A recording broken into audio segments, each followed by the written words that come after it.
Hello friends, నేనండి మీ గోదావరి అబ్బాయిని. RR Godavari Telugu మన యూట్యూబ్ ఛానల్. ఫ్రెండ్స్, ఈరోజు నేను నేపాల్లో ఉన్న గుహేశ్వరి అమ్మవారి శక్తిపీఠ దర్శనానికి అయితే రావడం జరిగిందండి. అయితే శక్తిపీఠాలు ఎన్ని ఉన్నాయి, శక్తిపీఠాలు ఎలా ఏర్పడ్డాయి అనే విషయం చాలామందికి తెలియదు కదండి. ప్రతి హిందువులు తప్పకుండా శక్తిపీఠాల గురించి అయితే తెలుసుకోవాలండి. కొంతమంది శక్తిపీఠాలు 51, 52గా చెబుతారు. అష్టాదశ శక్తిపీఠాలు 18గా కొలుస్తారండి. అయితే శక్తిపీఠాలు ఏ విధంగా ఏర్పడ్డాయో ఇప్పుడు తెలుసుకుందాం. ఫ్రెండ్స్, శక్తిపీఠాలు ఎలా ఏర్పడ్డాయో తెలుసుకోవాలి అంటే ఒక చిన్న కథ అయితే వినాలి అండి. ఆ కథ వింటే చాలు మనకు శక్తిపీఠాలు ఎలా ఏర్పడ్డాయో తెలుస్తాయి. చాలామందికి శక్తిపీఠాలు ఎలా ఏర్పడ్డాయి అనే విషయం కూడా చాలామందికి తెలియదు కదండి. అయితే ఒకరోజు దక్షుడు ఒక యజ్ఞం చేస్తాడు అండి. దక్షుడు అంటే పార్వతీదేవి యొక్క తండ్రి ఒక యజ్ఞం నిర్వహిస్తాడు. ఆ యజ్ఞానికి శివపార్వతులను తప్ప ముక్కుడు దేవతలందరినీ పిలుస్తాడు అండి. అప్పుడు పార్వతీదేవి ఆ యజ్ఞానికి వెళదామని చెప్పేసి తయారవుతుంది. అప్పుడు శివుడు ఆ యజ్ఞానికి వెళ్ళవద్దు అని, మనం పిలవని పేరంటానికి వెళితే అందరి ముందు అవమానపరుస్తారని చెప్పేసి శివుడు చెప్తాడు. అయినా సరే పార్వతీదేవి తన తండ్రి మీద ఉన్న ప్రేమతో ఆ యజ్ఞానికి వెళ్దామని చెప్పేసి శివుని అడుగుతుంది. అప్పుడు శివపార్వతులు ఆ యజ్ఞానికి అయితే వెళ్తారండి. అక్కడ దక్షుడు, మిమ్మల్ని ఎవరు పిలిచారు, ఈ యజ్ఞానికి ఎందుకు వచ్చారని చెప్పేసి అందరి ముందు పార్వతీదేవిని అవమానపరుస్తాడు అండి. అయితే అప్పుడు పార్వతీదేవి సాక్షాత్తు శివపరమాత్ముడు అయిన నా భర్త చెప్పిన మాట కూడా వినకుండా తండ్రి మీద ఉన్న యొక్క ప్రేమతో నేను యజ్ఞానికి వచ్చాను, అందరి ముందు నన్ను ఇలా అవమానపరుస్తామని చెప్పేసి అనుకోలేదని చెప్పేసి ఆ అవమానం భరించలేక పార్వతీదేవి అగ్నికి ఆహుతైపోతుందండి.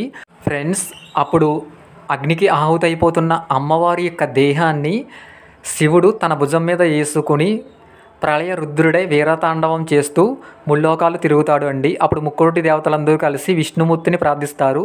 అప్పుడు విష్ణుమూర్తి శివుని బాధను చూడలేక అమ్మవారి యొక్క దేహాన్ని 52 ముక్కలుగా చేసి అవి భూమి మీద 52 చోట్ల పడేటట్లుగా చేస్తాడు. అమ్మవారి యొక్క దేహాలు ముక్కలుగా పడిన చోట్లే అమ్మవారి శక్తిపీఠాలుగా ఏర్పడ్డాయండి. ఫ్రెండ్స్, ఈరోజు నేను నేపాల్లో ఉన్న గుహేశ్వరి అమ్మవారి శక్తిపీఠ దర్శనానికి అయితే రావడం జరిగింది. ఫ్రెండ్స్, మీరు నా వీడియోని పూర్తిగా చూసిన తర్వాత ఒక లైక్ చేసి, కామెంట్ చేసి, కొంచెం సబ్స్క్రైబ్ చేసి నాకు సపోర్ట్ చేయండి. ఫ్రెండ్స్, ప్లీజ్ సబ్స్క్రైబ్ మన YouTube channel RR Godavari Telugu. Friends, Guheshwari అమ్మవారి శక్తిపీఠం నేపాల్లోని కాఠ్మండూలో ఉంటుందండి. ఇది ఒక పవిత్రమైన హిందూ దేవాలయం మరియు శక్తిపీఠం. ఇక్కడ ఆదిశక్తి అయిన గుహేశ్వరిని పూజిస్తారండి. ఈ ఆలయం భాగవతి నది ఒడ్డున పశుపతినాథ్ ఆలయానికి తూర్పున 1 కిలోమీటర్ దూరంలో ఉంటుంది. ఇది నేపాల్లోని కాఠ్మండూలో ఉన్న ముఖ్యమైన శక్తిపీఠం అండి. ఈ ఆలయం ఆదిశక్తిగా పిలువబడే గుహేశ్వరి దేవికి అంకితం చేయబడింది. గుహేశ్వరి దేవిని రహస్య జ్ఞానానికి, జ్ఞాన వ్యవస్థలకు ఆధిపతిగా భావిస్తారండి. ఈ ఆలయం హిందూ మతంలో 51 శక్తిపీఠాల్లో ఒకటి. ప్రతిరోజు కొన్ని వేల మంది ఇక్కడ దర్శనానికి అయితే వస్తూ ఉంటారండి. ఫ్రెండ్స్, మీరు నా వీడియోని లైక్ చేసి, కామెంట్ చేసి, కింద సబ్స్క్రైబ్ అనే బటన్ ఉంటుంది, సబ్స్క్రైబ్ చేసి సపోర్ట్ చేయండి. ఫ్రెండ్స్, ఈ ఆలయాన్ని పశుపతినాథ్ ఆలయానికి శక్తిపీఠంగా నమ్ముతారండి. ఇది హిందువులకు, ముఖ్యంగా తాంత్రిక ఆరాధకులకు ఒక ముఖ్యమైన తీర్థయాత్ర ప్రదేశం. 17వ శతాబ్దంలో రాజు ప్రతాప్ మల్ల ఈ ఆలయాన్ని నిర్మించాడండి. ఇక్కడ దేవతను గుహ్యకాళి అని కూడా పిలుస్తారు. గుహ్య అంటే రహస్యం లేదా దాగి ఉన్నది అని అర్థం. ఈశ్వరి అంటే దేవత అని అర్థం అండి. ఈ విధంగా సంస్కృత పదాల నుండి ఆలయానికి అయితే పేరు వచ్చింది. సాహిత్యపరంగా గుహేశ్వరి అనే పేరు గుహదేవతను సూచిస్తుందండి. సతీదేవి దక్ష యజ్ఞంలో విశ్వశక్తి దేవత అయిన ఆదిశక్తిగా మారినప్పుడు ఆమె స్వీయ దహనం చేస్తుంది. లలితా సహస్రనామంలో దేవి 707వ నామం గుహ్య రూపిణిగా పేర్కొనబడిందండి. ఫ్రెండ్స్, మీరు నా వీడియోని లైక్ చేసి, కామెంట్ చేసి, కింద సబ్స్క్రైబ్ అనే బటన్ ఉంటుంది, సబ్స్క్రైబ్ చేసి సపోర్ట్ చేయండి.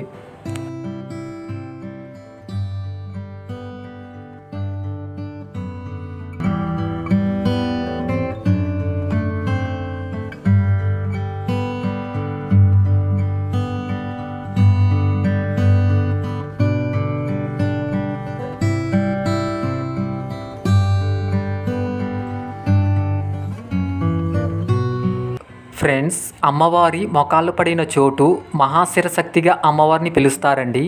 గుహేశ్వరి దేవి విశ్వరూపం. ఆమెను అసంఖ్యాకమైన చేతులతో విభిన్న రంగుల తలలను కలిగి ఉంటుందండి. దేవీ నవరాత్రుల సమయంలో ఆలయం చాలా రద్దీగా ఉంటుంది. కొన్ని వేల మంది భక్తులు అమ్మవారి దర్శనానికి వస్తూ ఉంటారండి. ఇక్కడ భక్తులు కూడా అమ్మవారిని దర్శించుకుంటారు. బౌద్ధులు గుహేశ్వరి దేవిని వజ్ర వరాహి రూపంలో వజ్ర యోగినిగా పవిత్రంగా భావిస్తారండి. ఈ ఆలయం వరాహి గర్భద్రవం అంటారు. ఆలయ బావిలో ఉన్న నీటి బొగ్గ నుండి ప్రవహించే నీటిని యోని స్రవాలుగా, ఉమ్మి నీటి ద్రవాలుగా లేదా వజ్ర వరాహి జలాలుగా నమ్ముతారండి. ఫ్రెండ్స్, మీరు నా వీడియోని లైక్ చేసి కామెంట్ చేసి కింద సబ్స్క్రైబ్ అనే బటన్ ఉంటుంది, సబ్స్క్రైబ్ చేసి సపోర్ట్ చేయండి.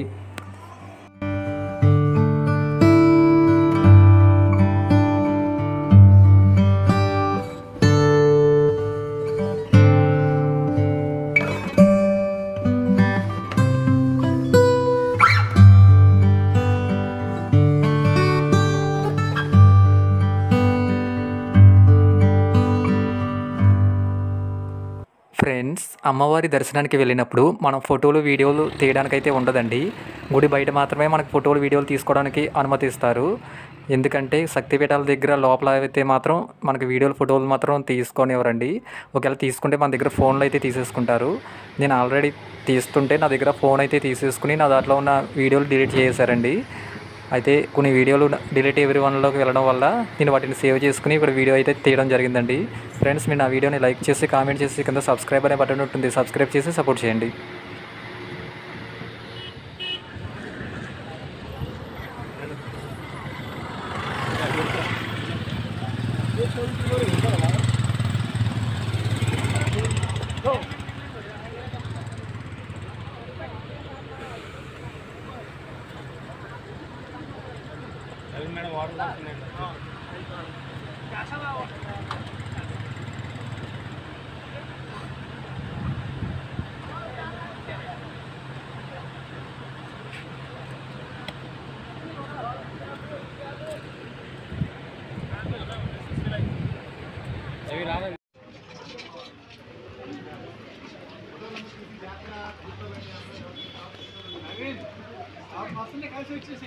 అలాగే ప్రభు, వస్తాను.